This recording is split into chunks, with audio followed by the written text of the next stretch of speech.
अस्सलाम वालेकुम, मेरे चैनल पर खुश आमदीद। आज हम हेयर रिबॉन्डिंग के बारे में बात करेंगे। ये मैं आप लोगों के साथ फाइनल रिज़ल्ट्स शेयर कर रही हूँ और ये बिफ़ोर हेयर हैं। हेयर जो था हमारी क्लाइंट का वो इस कंडीशन में था और हमने इसमें यूज़ किया है क्रस्ट रिबॉन्डिंग। तो सबसे पहले जो है हमने उनको एप्रन पहना दिया है ताकि उनके बाल जो हैं वो ज़्यादा डैमेज ना हो, ख़राब ना हो। और यहाँ पर हमारे पॉलर में क्लास हो रही थी क्रस्ट रिबॉन्डिंग वालों की तरफ से और वो हमें डेमो करके दिखा रहे।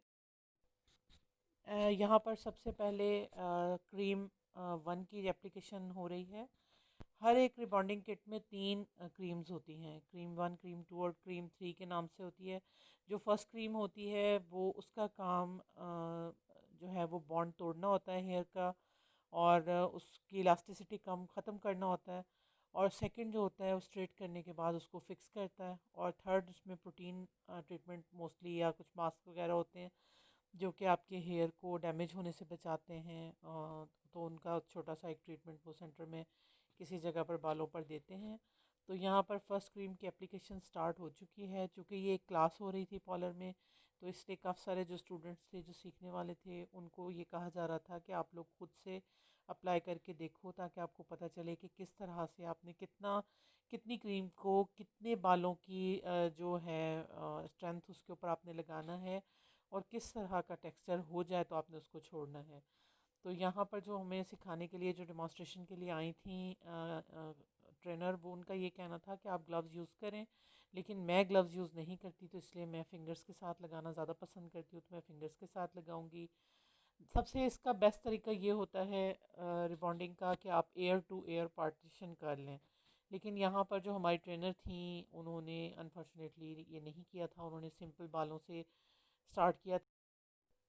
फर्स्ट क्रीम की एप्लीकेशन में हमेशा आपको टाइम का बहुत ज़्यादा ख्याल रखना पड़ता है और ये जो क्रीम की एप्लीकेशन होती है इसको थोड़ा सा फास्ट करना पड़ता है, तेज़ तेज़ जितनी जल्दी आप करेंगे, क्योंकि अगर आपका टाइम ओवर हो जाएगा तो ये बाल टूट जाएंगे।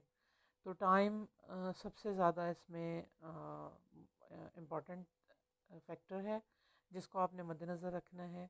यहाँ पर देखें क्रीम जैसे जैसे लगती जा रही है बाल काफ़ी हद तक स्ट्रेट नज़र आना शुरू हो गए हैं क्योंकि क्रीम पीछे वाले बालों पर अपना काम कर रही है। और सबसे पहले जो भी हम ट्रीटमेंट हेयर पर लेते हैं उसको हम पीछे से इसलिए स्टार्ट करते हैं कि सर के पिछले हिस्से में ब्लड सर्कुलेशन इतनी ज़्यादा नहीं होती, इसलिए वहाँ पर जो भी हेयर प्रोसीजर होता है वो थोड़ा सा टाइम टेकिंग होता है। जबकि जो सर पे बाल होते हैं, जो बिल्कुल सामने के बाल होते हैं, उनमें ब्लड सर्कुलेशन ज़्यादा होता है जिसकी वजह से कोई भी केमिकल जल्दी वर्क करता है और वो जल्दी रिज़ल्ट लेकर आता है। जितनी देर में पीछे से बाल स्ट्रेट होंगे और उतनी देर में आगे वाले बाल भी उसी टाइम के साथ साथ सेट हो जाएंगे और इनको 20 से 25 मिनट छोड़कर और उसके बाद इनके हेयर जो हैं वो वॉश कर दिए जाएंगे। यहाँ पर हमारी ट्रेनर जो हैं वो बालों को सेट कर रही हैं और उसके बाद उन्होंने इसमें कंघा करके उनको सीधा किया था और उनको छोड़ दिया था 20 मिनट के लिए।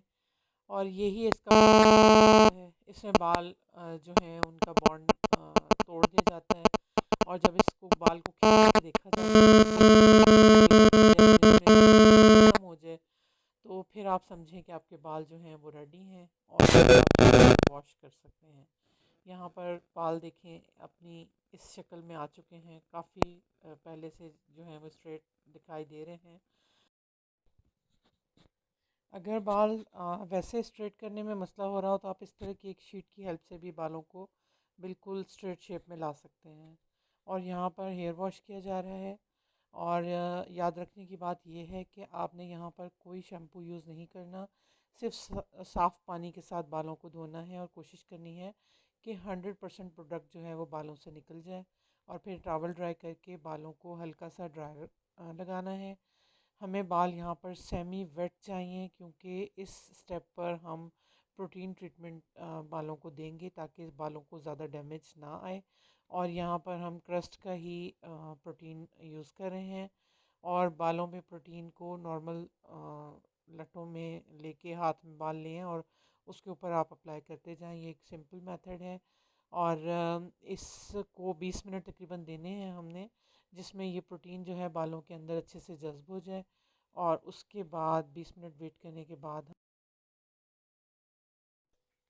यहाँ बालों को वॉश किया जा रहा है। यहाँ पर भी बालों को आपने इस स्टेप पर भी सिर्फ पानी से वॉश करना है। अगर पानी नीम गर्म हो तो बहुत ही अच्छा है, लेकिन अगर नहीं है आपके पास, नॉर्मल वाटर है, तो भी कोई मसला नहीं। आप इसको वॉश कर लें, टॉवल ड्राई करें और फिर से एक दफ़ा इसको ब्लो ड्राई करें, क्योंकि इस बार हमें बालों को बहुत अच्छे से जो है वो ड्राई करना है, क्योंकि हमने स्ट्रेटनर यूज़ करना है इसके बाद।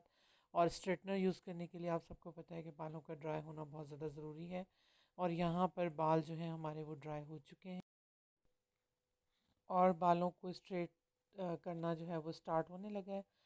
और ये बहुत ही एक लंबा प्रोसीजर है, काफ़ी टाइम टेकिंग भी है, लेकिन यही सबसे रिबॉन्डिंग का या केराटिन का सबसे बेसिक जो है वो स्टेप है, जिसमें बहुत हम्बल रहकर काम करने की ज़रूरत है।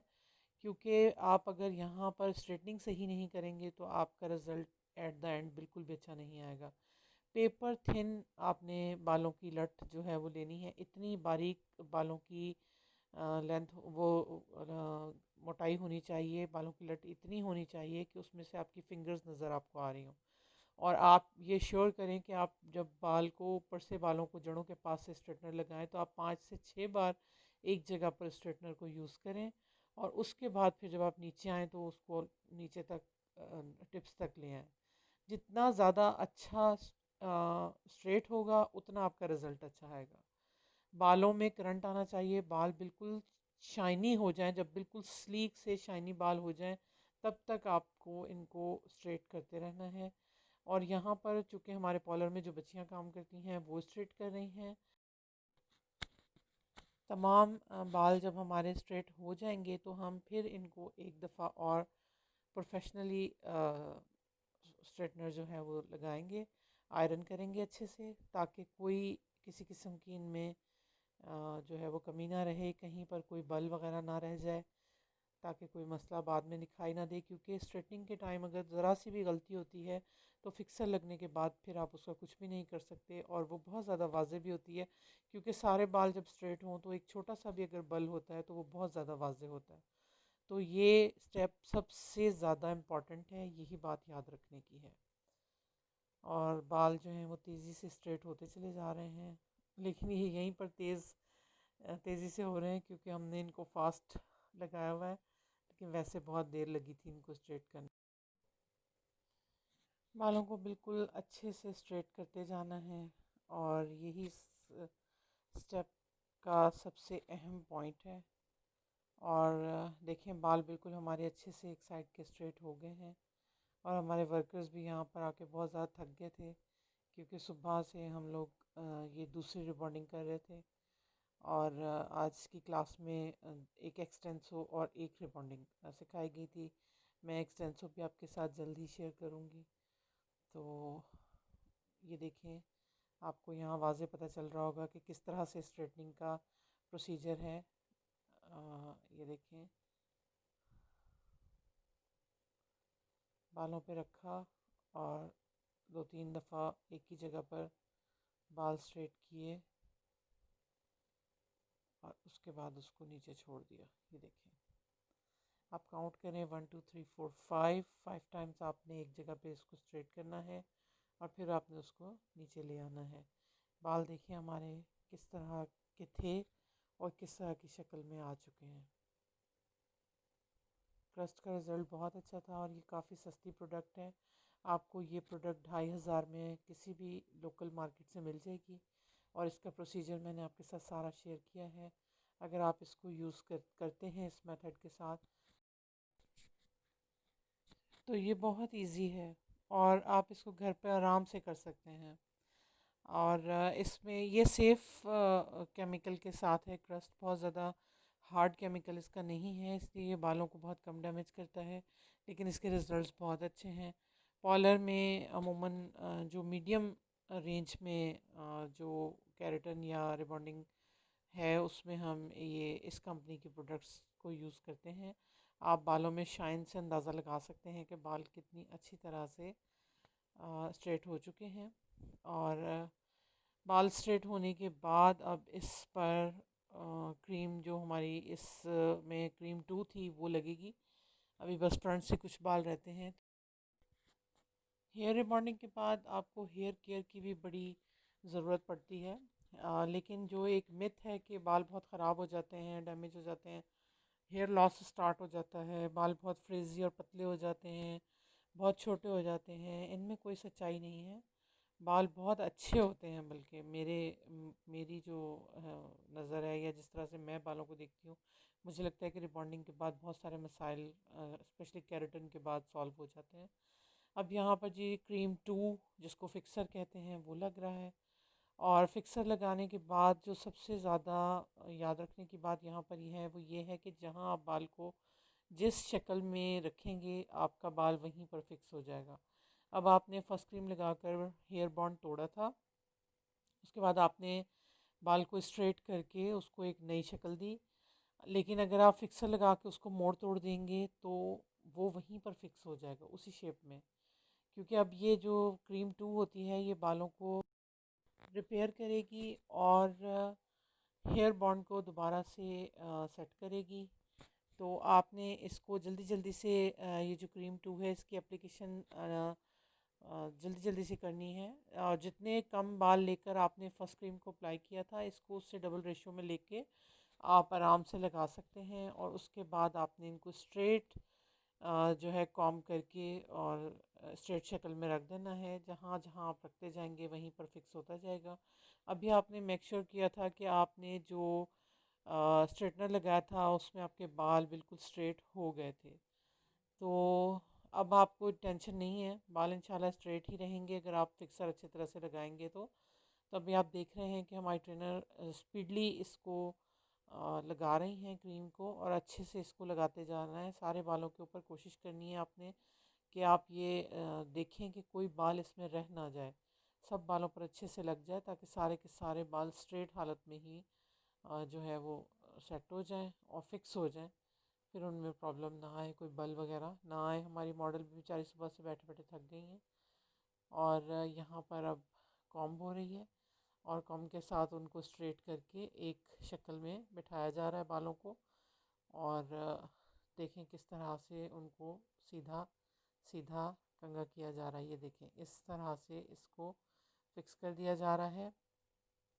और कंघी करने का जो असल वो फ़ायदा होता है वो ये भी होता है कि तमाम बालों में क्रीम लग जाती है। जो सेकंड क्रीम है वो तमाम बालों में चली जाएगी, कहीं पर भी कोई बाल ऐसा नहीं होगा जो रह जाएगा, क्योंकि कंघा सब बालों में घूम रहा है तो सब बालों के अंदर चला जाएगा। अब देखें ये बालों की फ़ाइनल हमारी फ़िक्सर के बाद लुक है। और फिक्सर लगने के तकरीबन 20 से 25 मिनट के बाद हम हेयर वॉश करवा देते हैं, लेकिन इस दौरान 1 से 2 बार कॉम्ब वो कर देंगी। अब यहाँ पर हेयर वॉश कराया जा रहा है और यहाँ पर भी बालों को आपने प्लेन पानी के साथ ही, सादा पानी के साथ ही वॉश करना है। हाँ, अगर आपके बाल ज़्यादा डैमेज हैं या ट्रीटेड हैं बहुत ज़्यादा तो आप यहाँ पर इस जगह पर आप कोई हेयर मास्क भी यूज़ कर सकती हैं या हेयर प्रोटीन सीरम भी आप यूज़ कर सकती हैं। ये देखें ड्राई होने के बाद बालों का ये लुक निकला है और आप देख सकते हैं कि बाल किस कदर स्मूथ और शाइनी। हेयर रिबॉन्डिंग ट्रीटमेंट के बाद अगर बालों की प्रॉपर केयर की जाए तो काफ़ी अरसे तक बाल बहुत अच्छी हालत में रहते हैं। और अच्छा शैम्पू इस्तेमाल कीजिए, अच्छा कंडीशनर कीजिए, बाल बहुत अच्छे रहेंगे। अगर आपको वीडियो अच्छी लगी हो तो लाइक कीजिएगा, चैनल सब्सक्राइब नहीं किया तो काइंडली सब्सक्राइब कर लीजिए। आपके वीडियो देखने का बहुत शुक्रिया। जज़ाकल्लाह खैर।